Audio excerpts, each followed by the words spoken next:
ছোট ছেলে ছিল, নাম সুদ। তার বাসার সামনে একটা বড় পুরনো আম গাছ ছিল। সেই গাছ তার সবচেয়ে ভালো বন্ধু। ছোটবেলায় সুদ গাছে চড়তো, আম খেত আর গাছের ছায়ায় বসে গল্প পড়তো। সময় গেল, সুদ বড় হলো, শহরে চলে গেল পড়তে। গাছটা একা হয়ে গেল।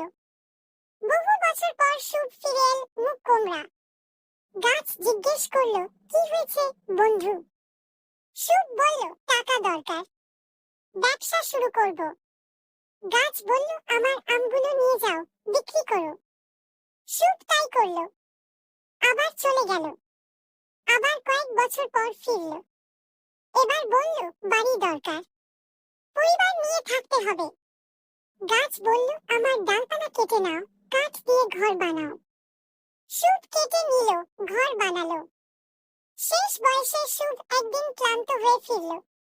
বলল, শরীর আর চলে না, একটু বসার জায়গা দরকার। গাছ বলল, আমার এখন শুধু পুরনো গুড়িটা আছে, এসো বসো, বিশ্রাম নাও। সুদ চোখে জল নিয়ে গাছের গুড়িতে বসলো।